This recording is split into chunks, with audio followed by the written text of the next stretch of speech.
जिस पैसे से मैं अपना बेल करवा पाता, मैं अच्छा एडवोकेट करता और जेल जाने से बचता, क्या वो पैसे आपके खेसारी लाल यादव जी ने दिया? क्या एक चवन्नी मुझे खेसारी लाल यादव की तरफ से मिला है मदद? आप बोलिए, इस पे जवाब दीजिए ना। मेन मदद पैसा है महाराज। पैसा आपके पावर ने धारा लगवाया। आप जो सीएम हाउस और यहां वहां कॉल किए थे मेरा केस करवाने के टाइम में, उसे कोई फायदा मिला? एक धारा ऐड हुआ? नहीं हुआ यार। पिछला वीडियो जो मैं बनाया था तो मैं मजबूर हो गया था बनाने के लिए, क्योंकि बहुत सारे यूट्यूबर ऐसा वीडियो बना रहे थे कि महेश पांडे निकला गद्दार, यही है असली गद्दार, खेसारी भैया को दिया धोखा। क्योंकि मैं पवन सिंह का भी वीडियो बनाने लगा था ना, इसलिए। तो पिछला वीडियो तो मैं मजबूर होकर बनाया क्योंकि मुझे लोग धोखेबाज कह रहे थे, जबकि सच्चाई यह था कि धोखेबाज मैं नहीं था, मुझे धोखा मिला था। अब ये जो वीडियो बना रहा हूं इसमें भी मैं मजबूर हूं, क्योंकि राजीव शर्मा ने एक ऐसा पोस्ट कर दिया है जिसके बाद यूट्यूबर्स लोग मेरे खिलाफ वीडियो बनाने लगे हैं और मुझे झूठा धोखेबाज कहने लगे हैं। अगर मैं सच्चाई नहीं बताऊंगा तो लोग मुझे हमेशा झूठा समझेंगे, राजीव शर्मा को सच्चा समझेंगे। तो इसीलिए मुझे यह वीडियो मजबूर होकर बनाना पड़ रहा है। मैं सोचा कि अब इस टॉपिक पे बात नहीं करूंगा, क्योंकि मैंने पिछले वीडियो में कह दिया था कि ये लास्ट वीडियो है इस टॉपिक पर, ठीक है। लेकिन क्या बताएं, अब राजीव शर्मा जी चाहते हैं कि इस पर और बात हो। अगर मैं इस पे नहीं बोलूंगा तो मुझे लोग गलत समझेंगे और मैं मजबूर हूं, मुझे बोलना पड़ेगा। और मैंने एक कम्युनिटी पोस्ट भी किया यूट्यूब पर कि क्या मुझे राजीव शर्मा का जो पोस्ट है उसका जवाब देना चाहिए डिटेल में। तो लोगों ने, मैक्सिमम लोगों ने कहा है हाँ दीजिए। हे भगवान, मतलब लोगों को विवाद बहुत पसंद है, विवाद लोगों को बहुत पसंद है। अब मैं जो है यहाँ पर देखिए क्या है कि अगर मैं डिटेल में, वैसे मैं जितनी बातें करता हूँ ना सभी बातों का सबूत है मेरे पास, लेकिन वो कभी नहीं दिखाऊंगा क्योंकि और कचड़ा हो जाएगा अगर मैं वो दिखाने लगा तो। हर चीज़ का स्क्रीनशॉट है मेरे पास, मैसेजेस का स्क्रीनशॉट है मेरे पास, जिसका मैं प्रयोग कभी भी नहीं करूँगा, आज नहीं। क्योंकि किसी मेरे दुश्मन का भी मेरे साथ कुछ वार्तालाप हुआ रहता है ना, तो उनके मर्जी के बगैर मैं नहीं दिखाता हूँ। इसलिए मेरे दुश्मन भी जानते हैं कि महेश पांडे से कुछ भी बात कर सकते हैं, उसको हमारी मर्जी के खिलाफ जो है वो मीडिया में वो प्रदर्शित नहीं करेगा। मोटा मोटा बात एक जितना मैं बोल सकता हूँ उतना वीडियो में बोल देता हूँ। तो देखिए यहाँ पर राजीव शर्मा ने पोस्ट किया है कि राजीव शर्मा जी आपको ये पोस्ट नहीं करना चाहिए था, आपको मालूम है कि आपने जो पोस्ट किया है वो गलत है और ये झूठ है, तो ये पोस्ट आपको नहीं करना चाहिए था। खेसारी भैया नहीं होते तो महेश बाबा आप जेल में होते, जो आपके लिए सीएम तक को आपके केस में इन्वॉल्व कर दिया था मैं। हाँ देखिए, राजीव शर्मा जी मेरे पास आए थे, गुड़गांव आए थे, मेरे साथ थाना चले थे। क्यों? वही जो मैंने कहा था कि केस करिए, जो मैं नहीं कर रहा था। पहले राजीव शर्मा जी का मेरे पास, अब नाम इन्होंने जब लिया है तो मुझे लेना पड़ेगा, अभी तक मैंने नाम नहीं लिया था। अखिलेश कश्यप जी पहले मुझे कॉल किए, बाबा केस करिए। मैं बोला नहीं, मेरे पास इतना पैसा नहीं है कि मैं केस में फंसूं, क्योंकि मैं करूंगा अगर केस तो जैसे कि मुझे पुलिस वाले ने ही बताया हुआ था कि तू लड़का है, तू केस तो कर देगा, लेकिन तुम्हारे केस से बचने के लिए जाहिर सी बात है सामने जो लोग हैं वो लोग भी कुछ ना कुछ इल्ज़ाम लगाने के लिए केस करेंगे। और उधर एक लड़की भी है और लड़की के तरफ से एक झूठा केस भी तुम्हारे खिलाफ डाल देगा ना कि टच किया, ऐसे हाथ पकड़ा, तो तुम्हारा जो करियर है वो डिस्ट्रॉय हो जाएगा। मैं बोला भाई अगर उधर से भी हो गया तो मैं अपने आप को सही साबित करने के लिए मुझे अच्छे से लड़ना पड़ेगा फिर, और लड़ने के लिए पैसे लगेंगे। तो मैं बोला कि नहीं, मैं नहीं केस करूँगा फिर, क्योंकि मेरे पास उतने पैसे नहीं हैं। तो अखिलेश कश्यप बोले रे बाबा हम हैं, खेसारी भैया हैं, टेंशन क्यों ले रहे हैं आप, करिए, आपको केस करना है मतलब आप बस कर दीजिए ना, बाकी हम संभालेंगे। तो उसके बाद में फिर विवेक सिंह जी का भी कॉल आया, बाबा केस करिए आप। राजीव शर्मा जी का भी कॉल आया, आपको करना है, लेकिन मैं तैयार नहीं हुआ। बाद में खेसारी जी वीडियो कॉल किए। मैं ये सब बात कभी नहीं बताना चाह रहा था, लेकिन ये लोग जो है वो मजबूर कर रहे हैं भाई इस तरह का पोस्ट करके। बाबा आपको बस जाके कर देना, मैं राजीव को भेज रहा हूँ, तो आपको जा करके जो है वो केस कर देना है और बाकी मैं संभाल लूँगा सब कुछ। यहाँ तक पूरा सपोर्ट, मतलब मुझे लग रहा था कितने चिंतित है मेरे लिए ये लोग। और अखिलेश कश्यप और राजीव शर्मा प्रॉपर तरीके से भाई वहीं पे एक एडवोकेट, पटना में एक एडवोकेट के पास जा कर के एप्लीकेशन तैयार करवाए।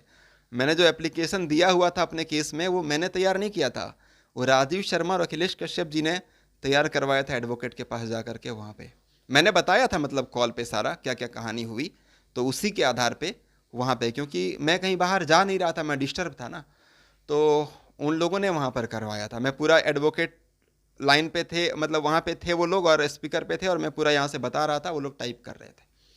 तो ये सब कुछ जो है वहाँ पे हुआ था। फिर राजीव शर्मा, अब खेसारी जी का कॉल आ रहा था, बार बार वो बोल रहे थे, वीडियो कॉल पे वो बात कर रहे थे मेरे से। तो मैंने बोला चलिए ठीक है, जब आप कह रहे हैं तो फिर कर देते हैं, जब आप हैं तो मेरे सर पे आपका अगर हाथ है भैया, तो फिर मुझे किस बात का टेंशन है। तो मैंने फिर जो है वो कर दिया केस। राजीव शर्मा आए, मतलब यहाँ पे वो फिर बोले बाबा आ जाइए, मैं यहाँ पे थाना में हूँ। फिर मैं इधर से गया, फिर केस वेस हुआ। केस होने के बाद रात को हम लोग जाके एक होटल में रुके। रात को पता चला कि भाई वो धारा नहीं लगाया जो लगने की उम्मीद थी। तो दूसरे दिन फिर मेरी गाड़ी मेरे साथ थी, मैं खुद ड्राइव कर रहा था, और मैं और मेरा भाई निरंजन और राजीव शर्मा तीनों हम लोग जो है वो फिर वो मुझे जेपी नड्डा के वहाँ पर लेके गए, जहाँ जेपी नड्डा आवास में दिल्ली में, लेकिन वो मुलाकात नहीं हो पाई, अंदर नहीं जा पाए हम लोग। अब क्या रीज़न था मुझे नहीं मालूम, राजीव शर्मा गए गेट पे बात बात करके आए, अंदर हम लोग नहीं जा पाए। फिर हम लोग डीएसपी ऑफिस शायद, या एसपी या डीएसपी ऑफिस में फिर हम लोग गए थे, हमारे साथ में एक एडवोकेट भी थे। वो एडवोकेट मेरे रिश्तेदार थे हालांकि। तो हम लोग फिर साथ में गए, वहाँ पर बातचीत हुआ। वहाँ पर वो डीएसपी या एसपी जो भी थे उन्होंने कहा कि भाई ठीक है धारा लग जाएगा, लेकिन लगा नहीं, फिर भी कोई मतलब कोई फ़ायदा उस चीज़ से नहीं मिला। तो ये सारी चीज़ें हुई। उसके बाद राजीव शर्मा जो है उसी शाम को निकल जाते हैं। निकलने के बाद अब आगे जो है यहाँ पर भाई डेट वेट लगना स्टार्ट होता है, समझ रहे हैं ना। बाकी चीज़ों में पैसे खर्च होने वाली बात होती है, तो मैंने कॉल किया राजीव जी यहाँ पर इतना खर्च होगा, यहाँ पर इतना खर्च होगा। राजीव शर्मा जी हाथ उठा लिए कि अब मैं कुछ नहीं कर सकता, मैं आपकी कोई मदद नहीं कर सकता, क्योंकि बॉस का ऑर्डर था तो मैं कर पा रहा था, अब बॉस का ऑर्डर नहीं है तो मैं आपके लिए कुछ भी नहीं कर पाऊंगा। मतलब पहले बॉस का ऑर्डर था, राजीव शर्मा जी आपको अच्छी तरह से याद है, आपने ये मुझे कहा था कि पहले बॉस का ऑर्डर था, जो जो करने का मैं किया, अभी बॉस का ऑर्डर आपके लिए कुछ भी करने का नहीं है, तो मैं नहीं कर सकता आपके लिए कुछ भी। अब बताइए कि कहाँ पर मेरा बेल करवा दिए, सोचिए सोचिए। उसके बाद क्या हुआ कि मेरे ऊपर केस हो गया। अब जब मेरे ऊपर केस हो गया तो उस केस को तो मुझे लड़ना पड़ेगा। अब लड़ने के लिए क्या चाहिए, पैसा, है ना। और पैसे की कमी की वजह से मेरी चीज़ें खराब हो गई, और नीचे कोर्ट से मेरा बेल डिसमिस हो गया। अब बताइए, मैं एकदम शॉर्टकट में आपको बोल रहा हूँ, ज़्यादा डेप्थ में नहीं जा रहा हूँ। अब अगर बेल डिसमिस हो गया तो मैं तो जेल चला गया ना। जेल जाने से मैं कैसे बचा, खेसारी जी मुझे छुपा दिए कहीं पर, या खेसारी जी ने पुलिस को कह दिया अरेस्ट मत करना। पुलिस वाले पागलों की तरह यहां पर चक्कर काट रहे थे भाई, चारों तरफ ऐसा घेरा लगा हुआ था ना पुलिस का, ठीक है। कैसे कैसे पुलिस वाले तांडव कर रहे थे मालूम है आपको। लगातार 8 महीने तक मेरी गाड़ी यहीं खड़ी रही थी, गाड़ी तक को नहीं हटवा पाया था मैं किसी से। सोचिए पुलिस वाले किस तरह से पहरा दे रहे थे। गाड़ी का चारों चक्का बैठ गया था, हवा निकल के घास निकल गए थे गाड़ी के चक्का के अगल बगल, आप सोचिए। और मैं फरार था, अगर मैं फरार नहीं रहता तो मैं तो जेल चला जाता ना। खेसारी लाल यादव ने मुझे जेल जाने से कहां बचा लिया, मैं खुद बचा हूं, क्योंकि मैं फरार था, मैं पुलिस से भाग रहा था, मैं ऐसी जगह जाके छुपा था। मैं अपने पास कोई फोन नहीं रखता था भाई, मेरे घर वालों से भी बात नहीं करने के लिए। मैं कैसे कैसे बात करता था घर वालों से, कैसे कांटेक्ट करता था वो मैं जानता हूं। मतलब मेरे घर वाले भी नहीं जानते थे कि मैं कहां हूं, तो पुलिस वाले भी मुझे कैसे ढूंढ पाते। तो खेसारी लाल यादव जी ने कहां बचाया मुझे? मैं तो जेल चला गया था, लेकिन कैसे नहीं गया? क्योंकि मैं फरार था, इसलिए पुलिस वाले अरेस्ट नहीं कर पाए। नीचे कोर्ट से डिसमिस हो गया, उसके बाद हाई कोर्ट गया मैं, हाई कोर्ट से भी तो डिसमिस हो गया था, फिर भी तो मैं जेल चला जाता। तो खेसारी जी ने कैसे बचा लिया? मतलब ये क्या लॉजिक हुआ, खेसारी जी ने आपको बचा लिया? बेल डिसमिस हो गया था मेरा भाई साहब, मैं फरार था, मैं तो जेल चला जाता, तो बचाया कैसे मेरे को? मतलब पोस्ट करने से पहले सोचिए, हाई कोर्ट से फिर डिसमिस। भाई लगातार 10 महीना में फरारी में काटा हूं, 10 महीना। सोचो, मतलब ऐसा भी लगता था कि यहां से पुलिस आ जाएगी कि यहां से आ जाएगी, उस कंडीशन में।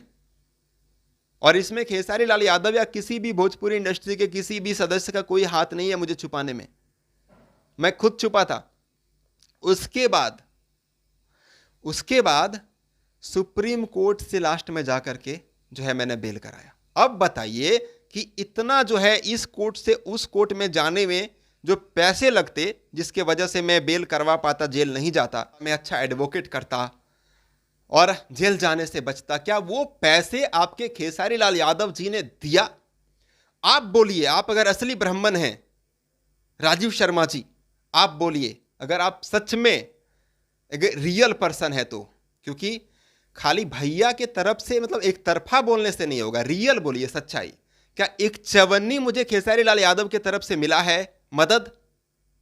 आप बोलिए, इस पे जवाब दीजिए ना। मेन मदद पैसा है महाराज, पैसा। आपके पावर ने धारा लगवाया, आप जो सीएम हाउस और यहां वहां कॉल किए थे मेरा केस करवाने टाइम में, उसे कोई फायदा मिला? एक धारा ऐड हुआ? नहीं हुआ यार, धारा ऐड नहीं हुआ, कोई फायदा कहां मिला उस चीज से? उस चीज से धारा लगता तो समझ में आता है, धारा लग गया भाई, अब वो लोग भी टेंशन में है। नहीं लगा धारा, आप जहां यहां वहां कॉल किए, उससे 1% फायदा नहीं मिला। ठीक है, तो वो तो छोड़ दीजिए, वो तो मैं केस कर रहा था उस टाइम आप कॉल कर रहे थे, लेकिन जब मेरे ऊपर केस हो गया तो मुझे बचाने के लिए आपने कितने सीएम हाउस में कॉल किया है बताइए? मुझे बचाने के लिए आपने कितने सीएम हाउस में कॉल किया है राजीव शर्मा जी? मेरे तरफ से केस करवाने के लिए, धारा लगवाने के लिए आपने जरूर कॉल किया था यहां वहां, लेकिन मेरे ऊपर जो केस हुआ उस केस से आप मुझे बचाने के लिए कितना कॉल किए? क्योंकि आपके पोस्ट के हिसाब से आपने सीएम हाउस में कॉल किया मुझे बचाने के लिए। ये झूठ नहीं बोल रहे हैं आप कि मुझे बचाने के लिए आपने सीएम हाउस में कॉल किया? बताइए, ये तो गलत बात है। और बातें तो और भी बहुत कुछ है जो मैं बोल सकता हूं, लेकिन मैं नहीं बोलना चाहता, ज्यादा डेप्थ में नहीं जाना चाहता हूं। अगर आप ज्यादा घुसेंगे तो फिर मैं डिटेल में घुसूंगा, फिर समझ रहे हैं?